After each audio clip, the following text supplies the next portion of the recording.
ثم قال الله تبارك وتعالى في شأن حبيبه ولما قال إن الله وملائكته يصلون على النبي يا أيها الذين آمنوا صلوا عليه وسلموا تسليما اللهم صل على سيدنا مولانا محمد وعلى آل سيدنا وأصحاب سيدنا مولانا محمد المبارك وسلم الصلاة والسلام عليك يا سيدنا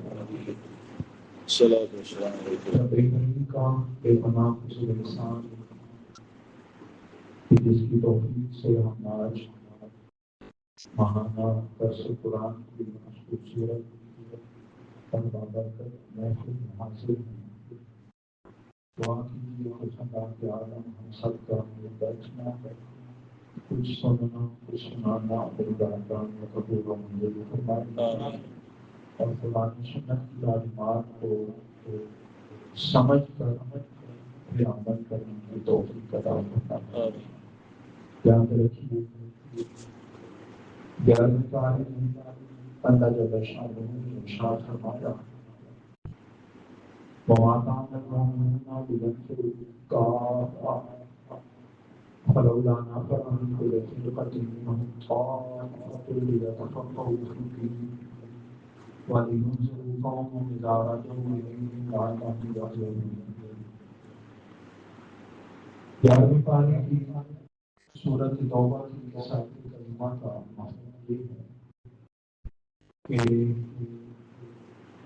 تم میں سے جماعت ایسی ہونی چاہیے کہ جو پہلے دین کی سمجھ حاصل کریں پھر اس کے بعد واپس پلٹ کے لوگوں کو اللہ کی طرف بلائے دین کی طرف بلائے دعوت دے لیکن سمجھنا پہلے ضروری ہے اصل جو چیز میں آپ کو بتانا چاہ رہا ہوں اس کی جانب توجہ فرمائیے کہ سمجھنا دین پہلے ضروری ہے پھر اس کے بعد ہے سمجھانا تو بغیر سمجھ کے جو سمجھانے لگ جاتا ہے وہ ظاہر ہے حدیث بخاری ہے خود بھی گمراہ ہوتا ہے لوگوں کو بھی گمراہ کرتا ہے تو اس حوالے سے میں نے پہلے بھی ایک درس میں یہ بات کہی تھی اور غالباً پچھلے درس میں یہ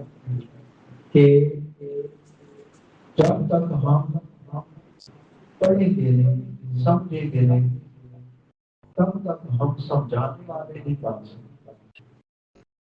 اور معاشرے میں جو بدلاؤ ہے وہ تبھی ممکن ہے کہ سمجھنے والا سمجھائے جو خود ابھی سمجھا ہوا بھی نہیں ہے اس نے جب بھی سمجھانے کی کوشش کرنی ہے تو ایسا بندہ معاملے کو بگاڑتا ہے سنبھالتا نہیں یہ تو بالکل حقیقت بات ہے مثال کے طور پہ دو بھائی آپس میں کسی مسئلے میں ڈسکس کر رہے ہو آپس میں ان کا کسی مسئلے پہ اختلاف چل رہا ہو اب کوئی ایسا بندہ باہر سے آ کے انہیں کیسے سمجھائے گا کہ جسے پتہ ہی نہیں کہ مسئلہ کیا ہے سمجھا سکتے ہیں نہیں تو سمجھانے کے لیے ضروری ہے کہ پہلے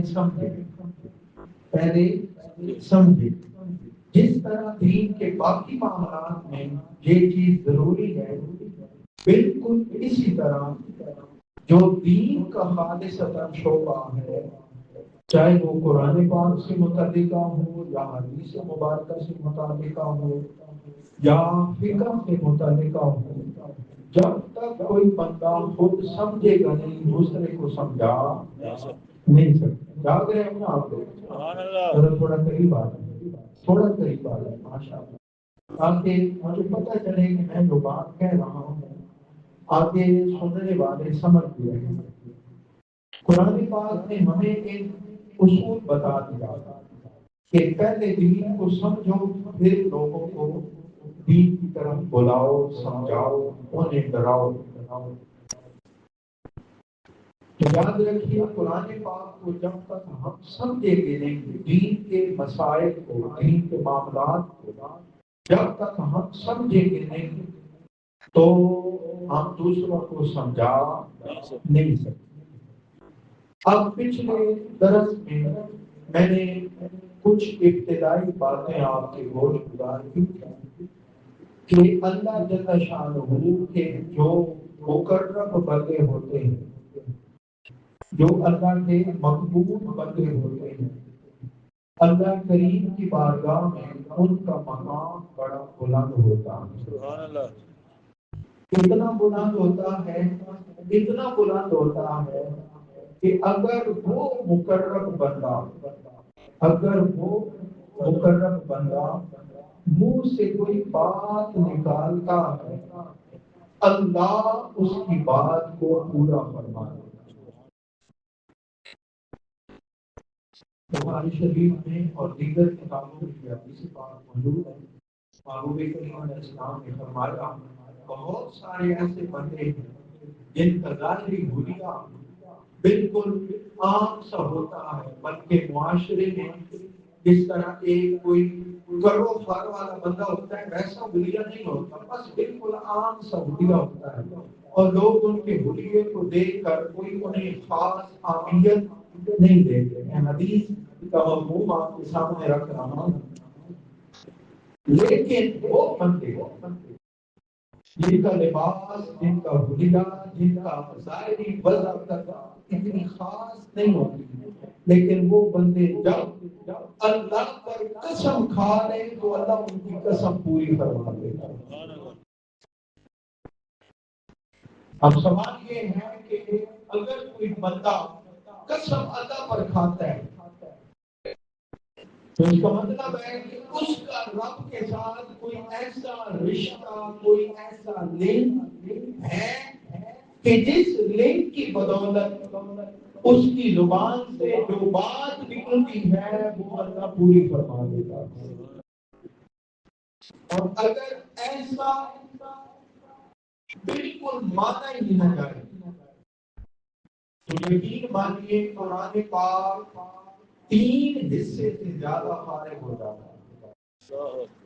اگر اس چیز کو نہ مانا جائے کہ جو بندہ اللہ کی اطاعت کرتا ہے، اللہ کے معبود کی اطاعت کرتا ہے، اللہ اور اللہ کے رسول کے احکامات پر عمل کرتا ہے، اگر اس کا معاملہ اور دوسرا وہ بندہ کہ جو اللہ کی بات نہیں مانتا، اللہ کے رسول کا حکم نہیں مانتا، اگر دونوں کا معاملہ برابر ہی ہے تو اس کا مطلب ہے قرآن پاک تقریباً 3 حصے فارغ ہے۔ اس کی وجہ قرآن پاک میں اللہ تعالیٰ نے جو چیز سب سے زیادہ بیان فرمائی وہ کیا؟ وہ ہے نیکیوں کا حکم دینا، نیک بندوں کی تعریف کرنا، برائیوں سے بچنے کا حکم دینا اور برائی کرنے والوں کی مذمت کرنا۔ شروع سے لے کر آخر تک آپ قرآن پڑھیں، تقریباً 3 حصے سے زیادہ قرآن اسی بات پر مشتمل ہے۔ اگر ان آیات کو دیکھا جائے کہ جن آیات میں پہلے لوگوں کا بیان ہے تو ظاہری بات ہے پھر بھی کوئی چیز ہے کہ یا پہلے اچھوں کا بیان ہوگا یا پہلے بروں کا بیان ہوگا، کہ جو اچھے تھے ان کا کیا بیان ہوگا یا ان کا بیان ہوگا جو برے تھے۔ اب اگر اس چیز کو بندہ بالکل ہی سائڈ پہ کر دے کوئی اہمیت نہیں رکھتی، اس کا مطلب ہے وہ بندہ قرآن سے بالکل جاہل ہے اور اس نے قرآن کو یوں سمجھے کہ 3 حصے سے زیادہ قرآن کی اس نے بالکل انکار کر دیا، تکذیب کر دی۔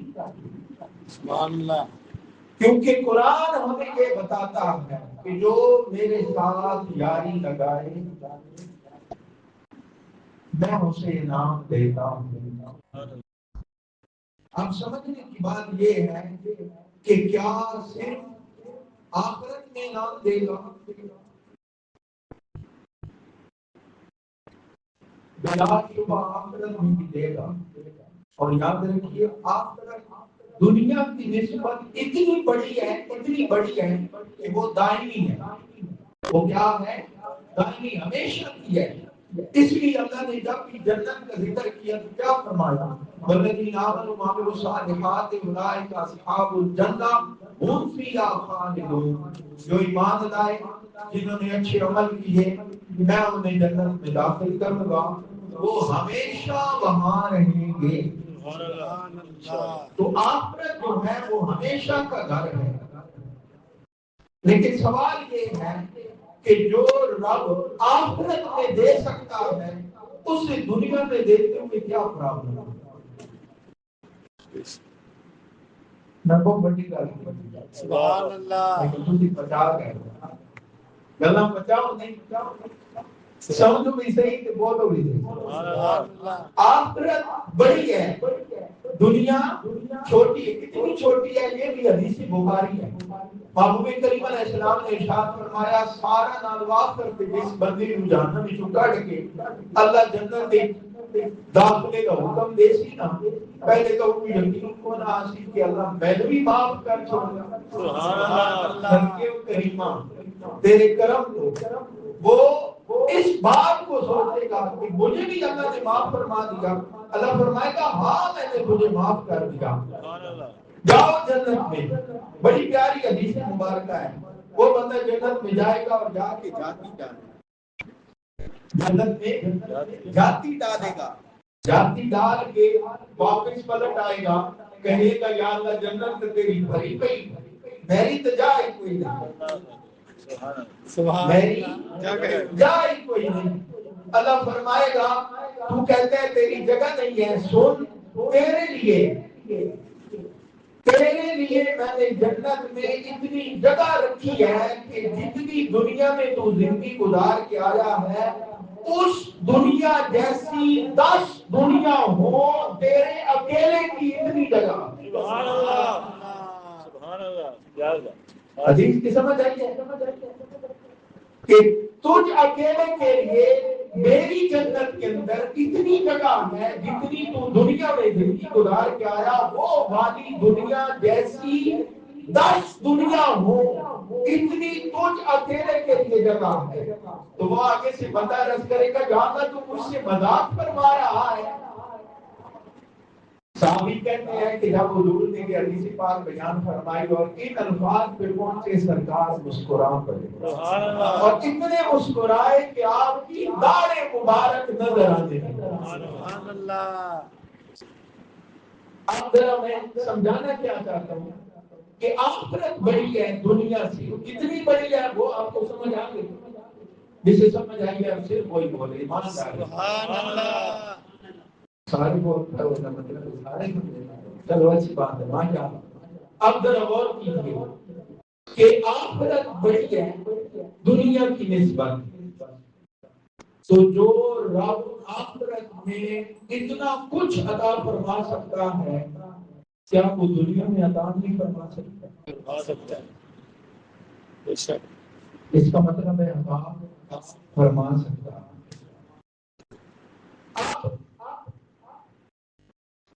وہاں بغیر محنت کے سب کچھ ملنا ہے.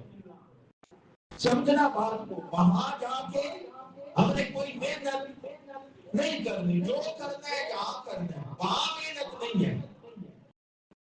جہاں کچھ بھی پانا ہے تو محنت سے پانا ہے، کچھ بھی پانا ہے تو محنت سے پانا ہے. اب محنت کیا ہے؟ محنت یہ ہے کہ تو اس کا بن جا اور اس کا بننے میں راستے میں کتنی تکلیفیں آئیں چھوٹی یا بڑی وہ برداشت کرتا جا. تو اس کے ساتھ یاری پکی کر دے، وہ دنیا میں بھی تجھے عطا فرمائے. سبحان اللہ. آپ کو فرق سمجھ آیا آخرت اور دنیا کا؟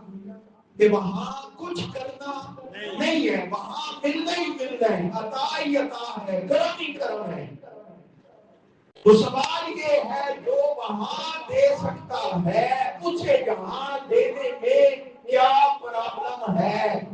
بھائیوں کوئی پرابلم نہیں، اس کا کرم دنیا میں بھی ویسے ہو سکتا ہے، لیکن یہاں کرم کو پانے کے لیے محنت کی ضرورت ہے۔ یہاں کرم کو پانے کے لیے بولیے سبحان اللہ، کس کی ضرورت ہے؟ محنت کی۔ اور محنت کیا ہے؟ محنت یہ ہے کہ اس کا بن دیکھ وہ کیسے خوش ہوتا ہے، وہ کیسے راضی ہوتا ہے، اس کو یاد کر۔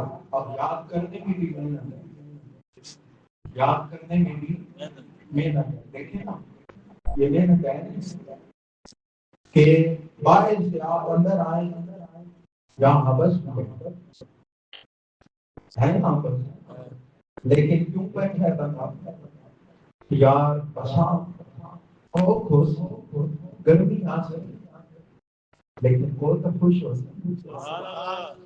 یہ چھوٹی سی محنت ہے، اب ہماری اتنی سی محنت ہے، اس پر بھی اس کا کرم ہے، لیکن ظاہر ہے جیڑا کام ایڈا انعام نہ، جتنی محنت اتنی مزدوری۔ اور جس میں رات کو سوتے سوتے آنکھ کھلے اور وہ دیکھے کہ یہ تو وقت ہے مانگنے کا، اور ادھر سے نیند کہتے نہیں خیر ہے سو جا، وہ کہ نہیں تیری نہیں مانگی، اس کے لیے اٹھ پڑتا۔ اب جو اٹھتا ہے اور اٹھ کے مصلے پہ کھڑا ہوتا ہے اس کی محنت اور ہماری یہ والی محنت برابر ہو سکتی ہے؟ ایمان سے بتائیے، سمجھ کے ایک بندہ رات کو گہری نیند کا وقت ہے، کون سا گہری نیند کا وقت ہوتا ہے؟ جب رات کا آخری پہر شروع ہوتا ہے، صبح صادق سے تقریباً پونا گھنٹہ سوا پہلے، وہ وقت ایسا ہے کہ اس وقت میں بندے کو نیند کمال کی آتی ہے، لیکن جب نیند کا کمال ہو وہاں بندہ نیند کو لات مارے چھوڑ دے اور اٹھ پڑے۔ اب وہ جو محنت ہے وہ محنت یہاں بیٹھنے والی پنکھے کے نیچے اس محنت سے بڑی ہے۔ تو ایمان سے بتائیے اس محنت کا ثواب اور اجر انعام اور اس محنت کا ثواب اجر اور انعام برابر ہو سکتا ہے؟ بولیے نہیں ہو سکتا۔ اگر ثواب تے انعام برابر نہیں ہو سکتا تو کرم اعلیٰ کے بھی برابر ہو سکتا۔ سبحان اللہ، بات نہیں سمجھے گا، کرم اعلیٰ کے بھی برابر ہو سکتا۔ آپ یہاں بیٹھے ہیں، اچھا کام ہے، اللہ میرا بھی آنا قبول کرے، آپ کا آنا بھی قبول کرے، لیکن اگر ہم یہاں بھی بیٹھیں اور رات کو مصلے پہ بھی کھڑے ہو جائیں تو جو مصلے پہ کھڑا ہوگا اس کا معاملہ اور جو یہاں بیٹھا ہے اس کا معاملہ برابر ہو سکتا ہے؟ تو جب برابر نہیں ہو سکتا تو پھر بندہ تو کوئی بھی کام کرتا ہے تو آگے سے وصولی تو لیتا ہے، مزدوری تو لیتا ہے، اور جب اس کی بارگاہ میں بندہ کرے تو آٹومیٹکلی ظاہر ہے بڑی درگاہ، بڑا دربار، کہ بڑا بادشاہ اگر جھولی بھی ہوتی ہے آج بندے نے بھرنی تو ذہن میں کیا ہوگا؟ یا اللہ کسی اور کے ساتھ تو میں معاملہ نہیں کر رہا، میرا تو معاملہ تیرے ساتھ ہے۔ اللہ فرماتا ہے اچھا تو میرے ساتھ معاملہ کرتا ہے، سن ادھر تو فرش پہ یاد کرے گا میں تجھے عرش پہ یاد کروں گا۔ یا اللہ اور بھی انعام چاہیے، فرمایا میں نے محبوب کو بتایا، محبوب 10 انعام میرے انعام کے ہیں۔ پڑھیے بخاری شریف کی حدیث پاک، محبوب کریم علیہ السلام فرماتے ہیں کہ میرا اللہ فرماتا ہے کہ بندہ راتی جاگدیاں نفل پڑھدیاں میرے ایڈا نیڑے ہو گیا، سبحان اللہ، ایڈا نیڑے ہو گیا کہ میں اس کے ہاتھ پڑھ میں نا اس نال نپیدا، سبحان اللہ، میں اس کے کن بڑھ میں نا اس نال سندا، میں اس کی اکھاں بن رہنا اس نال ویدا، میں اس کے پیر بن رہنا اس نال چلتا، میں اس کی زبان بن رہنا اس نال بولتا، سبحان اللہ، تو وہ بندہ میرا ایڈا نیڑے ہو گیا، اور میرا ایڈا نیڑے ہو گیا، وہ دعا کرے نا تو میں ان کی ضرور سنتا، سبحان اللہ، ضرور قبول کرنا۔ تو اگر آپ کے نجات میں فلانے بندے کو رو بچا تو بندے کو رو بچائنا، جو آ کے فلانی مصیبت تو بچا، مصیبت تو بچانا۔ حدیث کے الفاظ ہیں وہ مجھ سے پناہ مانگے، تو پناہ بندے سے بھی بعض اوقات بندہ مانگتا ہے، بعض اوقات درندے سے مانگتا ہے، بعض اوقات کسی اور مصیبت سے مانگتا ہے۔ فرمایا وہ مجھ سے پناہ مانگتا ہے، میں پناہ دیتا ہوں، یعنی دوسرے لفظوں میں وہ چاہتا ہے یا اللہ میں کوئی نہ تک کے ودا سامنے ہونا تک کسی کی نہیں پڑتی۔ کیا بات ہے، سبحان اللہ۔ وہ بندہ جب میرے قریب ہو جاتا ہے تب اس پر یہ انعام ہوتا ہے۔ اب سوال یہ ہے جو قریب ہوا اور جو قریب نہیں ہوا برابر ہے؟ جو قریب ہوا اس کی قوت سماعت بڑھ گئی اور نہیں بڑھی، اس کی قوت بصارت بڑھ گئی یا نہیں بڑھی، اس کی پکڑنے کی قوت بڑھ گئی یا نہیں بڑھی، اس کی چلنے کی قوت بڑھ گئی یا نہیں بڑھی۔ ویسے حیران کی ہوتی ہے کہ پتہ نہیں لوگ اللہ کے ولیوں کو کیا سمجھتے ہیں۔ میں تو یہ کہتا ہوں سمجھتے ہی نہیں۔ اس کی وجہ یہ ہے کہ ولایت بیٹھے بٹھائے نہیں ملتی، بدل کے راج کے کھانا بھی صحیح، راج کے سونا بھی صحیح، عیاشی نہ بھی کرنا، حلال حرام کا فرق بھی نہ کرنا۔ پھر وقت میں مقام ولایت کے فائد ہو گئے تو میں منہ چکٹا کی گل پوری ہو گئی کہ کوئی شے چاہیے ہو گئی تو میں سوچا تو وہ شے سامنے آ گئی، یہ کیوں ہو سکتا؟ اس کے لیے محنت کرنی پڑے گی، اس کے لیے رب سے تعلق اپنا جوڑنا پڑے گا۔ اب جو تعلق جوڑ لیتا ہے ایمان سے ذرا ایک بات اپنے دل پہ ہاتھ رکھ کے بتائیے، اللہ کو دنیا کے اندر کیا چاہیے؟ کوئی شے اللہ چاہیے دنیا میں؟ حدیث سے بات ہے، حضور فرماتے ہیں کہ اللہ کی نظر میں دنیا کی آبیت مکھی کے پر کے برابر بھی نہیں۔ بے شک ایک حدیث کے الفاظ ہے مچھر کے پر کے برابر بھی نہیں ہے، یعنی اللہ کی نظر میں دنیا کی کوئی اہمیت نہیں۔ جس دنیا کو تو ایڈا بڑا سمجھے گا وہ ہے تو سن دے ہو تو نہیں سن دے، سمجھے ہو نا؟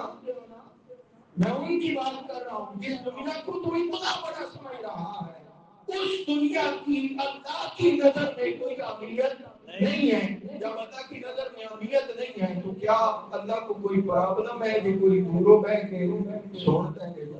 سبحان اللہ، صدقے تمہارے ہاتھ میں، سبحان اللہ۔ میں نے ساری گفتگو حدیث کے اوپر کی ہے، درمیان میں بغیر نام لیے میں نے حدیث سنائی ہے، بارہ اللہ کرے آپ کو سمجھ بھی آئے اور آپ اس بات کی طے کر جائیں کہ مقام ولایت کیا ہے۔ مقام ولایت یہ ہے کہ تو رب کا بن، صرف فرائض کی پابندی نہیں، فرائض سے آگے چل، نوافل بھی پڑھ، اللہ کا ذکر بھی کر، نیند آئے نیند قربان بھی کر، تو جتنی محنت کرتا چلا جائے گا اس کا قرب پاتا چلا جائے گا، سبحان اللہ۔ اور جب اس کا قرب پائے گا نا تو یہ تو چھوٹی موٹی گل نہیں، جب بندہ بیٹھا دینے دے ہی چھوٹے جائے گاؤں میں چھوڑ، لیکن گلا لاہور دیا دسے، گلا پشاور دیا دسے، بندہ بیٹھا اتنے ہوگی کہ گلا ایڈے دور نہیں اگر سے کوئی آپ کی اے کیویں ہو سکتا، وہ بھائی جی بڑی شہر سمجھی گیا یہ تو شہر کوئی نہیں، یہ تو شہر ہی اچھے ایمان سے بتائیں گے اللہ کا دیکھنا اور بندے کا دیکھنا برابر ہو سکتا ہے؟ اللہ فرماتا ہے جو میرا محبوب بن جاتا ہے میں اس کی آنکھیں بن جاتا ہوں. سبحان اللہ. ایمان سے بتائیے پیچھے کیا رہا؟ کوئی شہر نہیں. میں اس کے کان بن جاتا ہوں، میں اس کے ہاتھ بن جاتا ہوں، میں اس کے پاؤں بن جاتا ہوں. بندہ کریے گی نہیں. اللہ فرماتا ہے میں ہی سارا کچھ ہوتا ہوں. سبحان اللہ. اور جب اللہ جس کے متعلق ہمارا ایمان ہے اور ہر ایک کا ایمان ہے، یہ جتنے لوگ زیادہ چوکھے توحیدی بنتے ہیں آپ ان سے بات کر کے پوچھیں کہ اللہ کی کتنی پاور ہے. ذرا سا اللہ کی توحید ہے یہ چھوڑا ہونا اللہ کی طاقت کتنی ہے. کیا اس کی یہی طاقت ہے کہ وہ بجلی کا آواز سن سکتا ہے؟ صرف اتنی طاقت ہے. کیا اللہ کی صرف اتنی طاقت ہے؟ کیا اللہ کی یہ طاقت ہے کہ وہ چھپی ہوئی چیزوں کو دیکھ سکتا ہے؟ کیا اتنی طاقت ہے؟ نہیں، وہ رب تو بڑی طاقتوں کا مالک ہے. جس کا مطلب ہے کہ یہ دور سے کوئی چیز سننا یا ویسی آواز سننا جو عام سنائی نہ دے، ویسا دیکھنا جو عام دکھائی نہ دے، یہ کوئی کمال کی بات نہیں. کمال سے اوپر ہے، کمال سے بھی اوپر ہے. میرے ساتھ ایک منزل کی رکشا تھی. یہ 2011 کی میں بات کر رہا ہوں. ایک جگہ پر میں امامت کرواتا تھا، وہاں ایک بندہ آیا کرتا تھا اور اس بندے کو تیسرے کلمے کے ساتھ بڑی محبت تھی. بات ذرا جاگتے ہوئے سنو. تیسرے کلمے کے ساتھ اس بندے کو بڑی محبت تھی اور وہ اکثر تیسرا کلمہ پڑھتا تھا. مجھے بھی بتاتا تھا کب شب پیا جائے تو وہ بتاتا تھا میں صبح جا کے نفل پڑھا اے پڑھا پھر میں جتنی تسبیح طریقے کرنے میں پڑھی. اچھا وہ بتاتا رہتا میں سنتا رہتا. تھوڑا سا اس کا جو ذہن تھا وہ علاقہ غیر کی جانے والی. اب باتوں میں پوائنٹ نوٹ کرتا رہتا تھا. ایک اللہ کی صلاحیت دی ہوئی ہوتی ہے کہ ہمارا شوق ہے.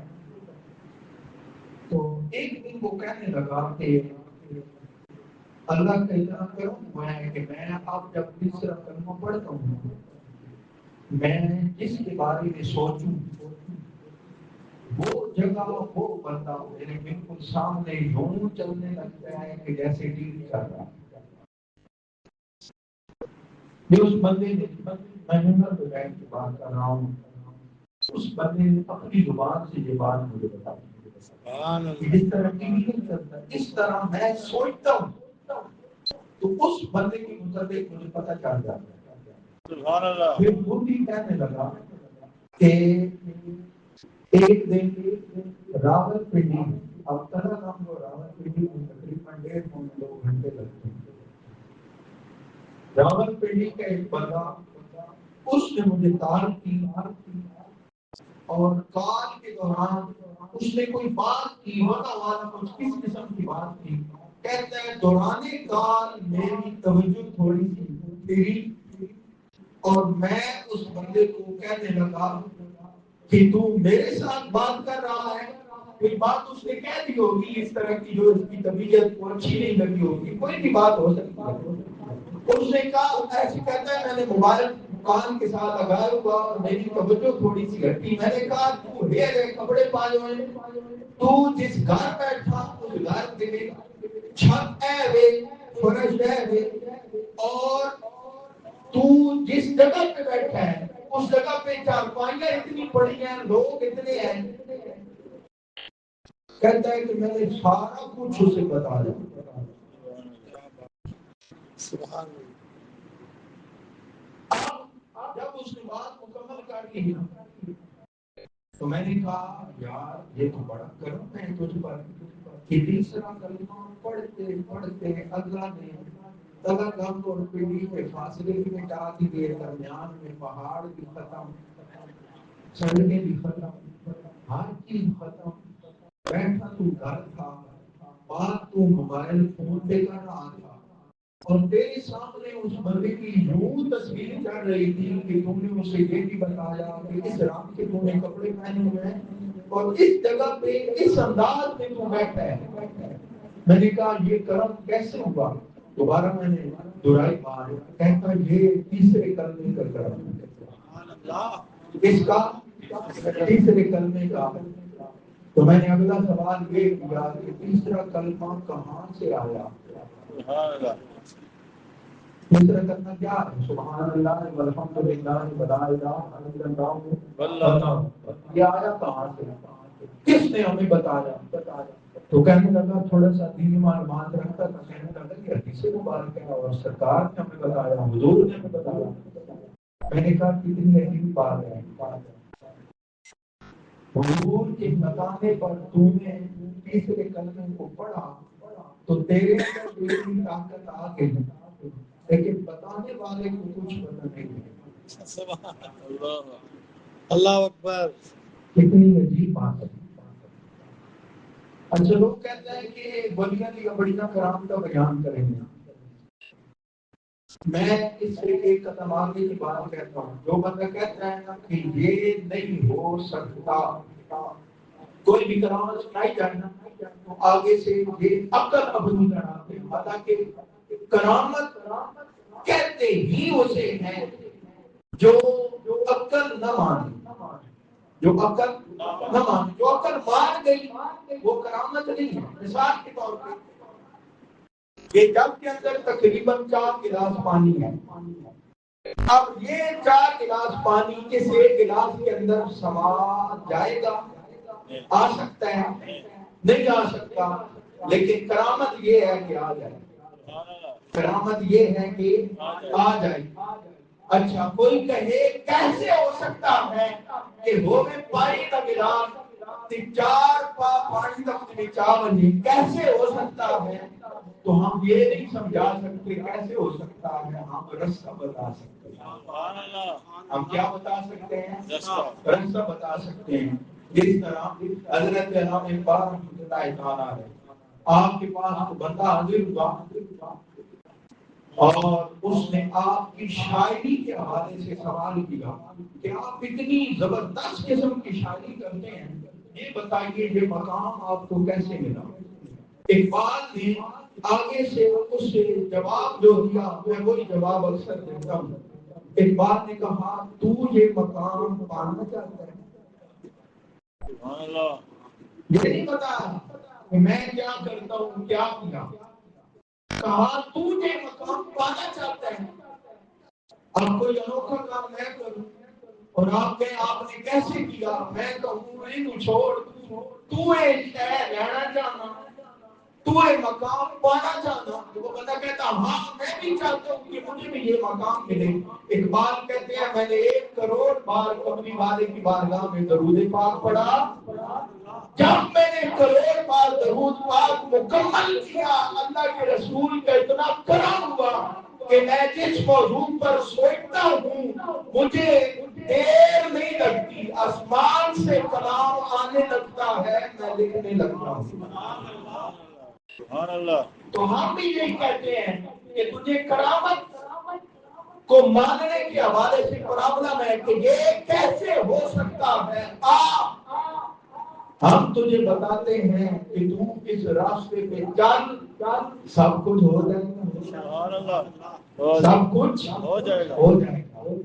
یہ لفظ کا بلبہ ایک ویڈیو میں کہتا ہے کہ میں چیلنج کرتا ہوں کہ جو بھی بندہ صاحب کرامت ہے وہ وائٹ ہاؤس اٹھا کے ماربل پہ لے آئے۔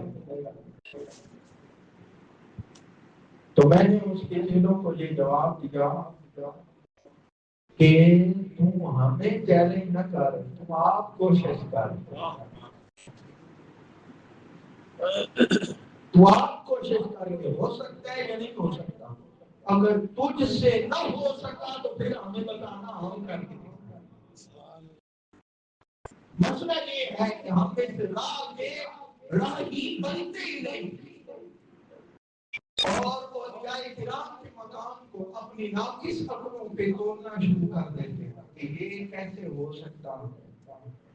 پھر ایک دوسرے پہلو پر بات کرو، یہ میں نے مقام اولیاء آپ کے سامنے رکھا۔ آپ سمجھیے اس بات کو کہ جو بندہ اللہ کا بن کے زندگی گزار رہا ہے اور کسی طرح دنیا سے چلا جاتا ہے، سبحان اللہ، اللہ کا بن کے زندگی گزار رہا ہے اور اسی طرح اللہ کا بنے ہی ہوئے ہی راہ بدلا نہیں، لین بدلی نہیں، یار بٹایا نہیں، اسی راستے پہ چلتے ہوئے دنیا سے چلا گیا، وہ بندہ کامیاب ہوا یا ناکام؟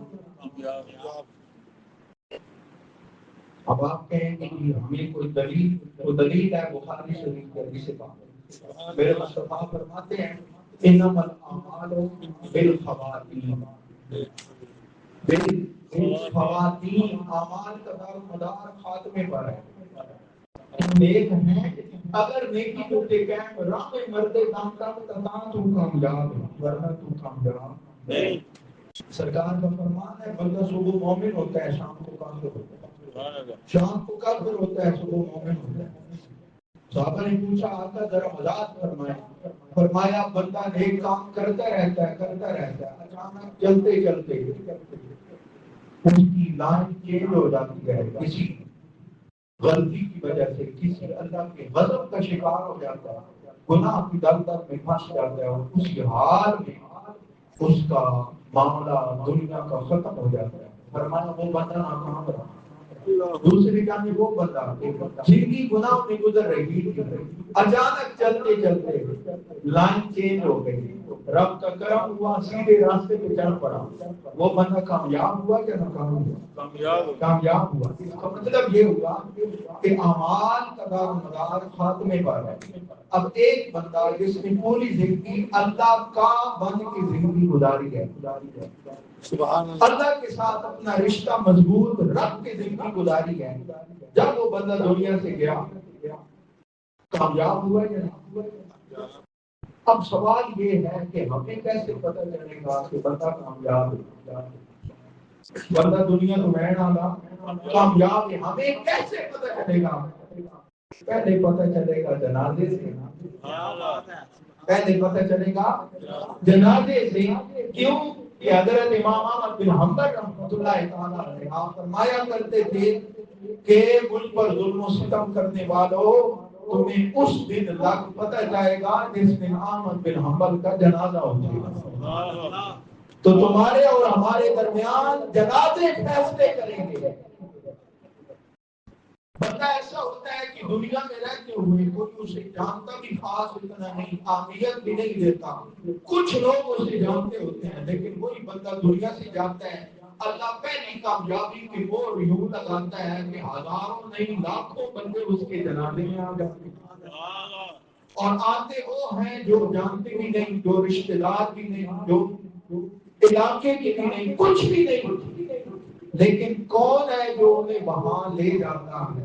اللہ فرماتا ہے میرے نال یاری لا کے گیا اور میں نے سبحان اللہ، تو اللہ یوں نے بات اس کا جنازہ، پھر اس کے بعد اچھا بات ہوتا کئی لوگوں کے جنازے بھی بڑے نہیں ہوتے، یہ بھی یاد رکھیے، یہ بھی ضروری نہیں ہے، اگرچہ یہ مثال ہو سکتی ہے لیکن یہ ضروری نہیں ہے کہ جنازہ بڑا ہو سکتا تھا جب ولی ہو سکتا، جنازہ اگر چھوٹا بھی ہو جائے تو بھی کوئی مسئلہ نہیں۔ اگلا معاملہ کیا ہوتا ہے؟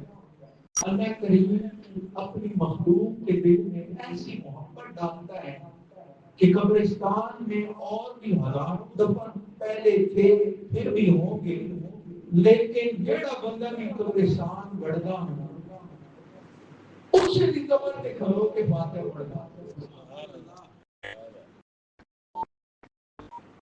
تشخص الگ ہوا یا نہیں ہو گیا نا، انفرادیت مل گئی کہ دفن عام قبرستان میں تھا، لیکن لوگ آتے ہیں اس کی قبر پہ آ کے فاتحہ پڑھتے ہیں،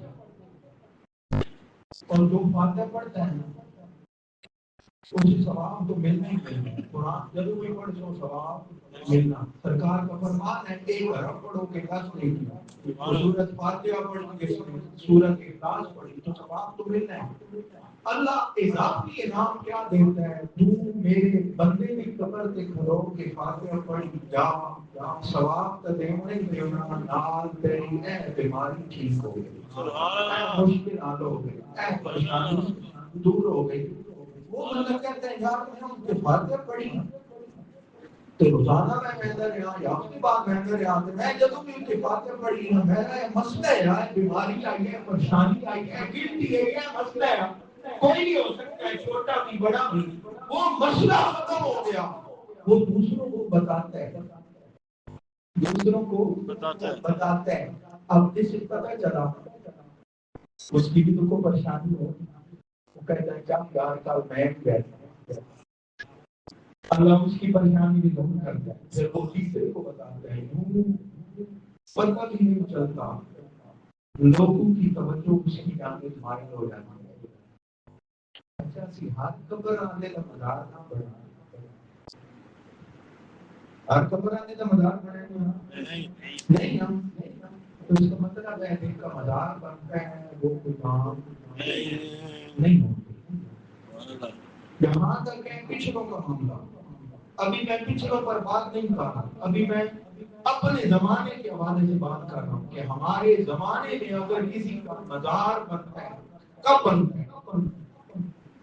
لوگوں کی توجہ اس کی جانب مائل پہلے ہوتی ہے, لوگوں کے مسائل پہلے حل ہوتے ہیں, پھر اس کے بعد ہم کہتے ہیں یار ایک قبر آنا کوئی عام نہیں خاص ہے, ایک قبر کی نشانی بڑی لائی ہے.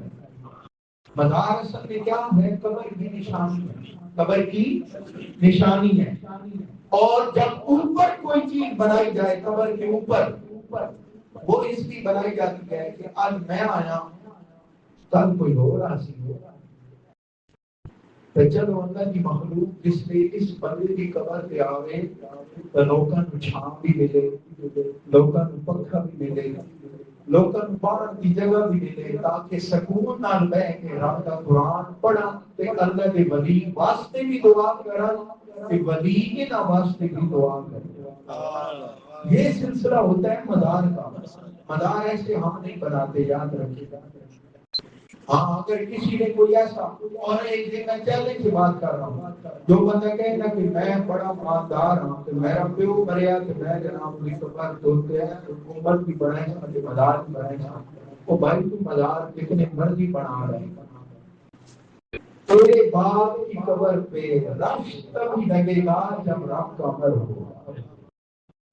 اور رب کا امر کب ہوتا ہے کہ جب اس بندے نے مولا کے ساتھ اپنا معاملہ سیدھا رکھا ہو, تب رش لگتا ہے, تب اللہ کی مخلوق آتی ہے. اور ایک اور عجیب بات سرکار فرماتے ہیں یہ جو دو فرشتے کرامن کاتبین یہ بندے کے ساتھ رہتے ہیں, بندہ اچھے اعمال کرتا ہے یا اللہ معاف فرمائے برے اعمال کرتا ہے, جو بھی کرتا ہے, فرمایا جب بندہ دنیا سے چلا جاتا ہے, موت کا وقت آ جاتا ہے, بندہ رب کی بارگاہ میں پہنچ گیا, یہ دونوں فرشتے بھی رب کی بارگاہ میں حاضر ہوتے ہیں, عرض کرتے ہیں یا اللہ اسی ڈیوٹی پوری کر کے آ گیا ہوں, ساڑھے واسطے کیا ہوتا. اللہ فرماتا ہے میرے فرش میرے عرش بھرے ہوئے ہیں فرشتوں سے, اور ہر فرشتہ میری تسبیح کے اندر مصروف ہے. اس لیے تم ایسا کرو کہ جس بندے کے پاس تم رہے ہو جاؤ اس کی قبر پہ چلے جاؤ, وہاں جا کے میرا ذکر کرو, ذکر تم کرو گے ثواب اس کے نام میں لکھا ہوگا. سبحان اللہ سبحان اللہ سبحان اللہ. اب ذرا دیکھیے میں آخری جملوں پر بات ختم کر رہا ہوں. آپ اللہ کے بندوں کے مزار پہ جاتے ہیں, سکون کیوں ملتا ہے؟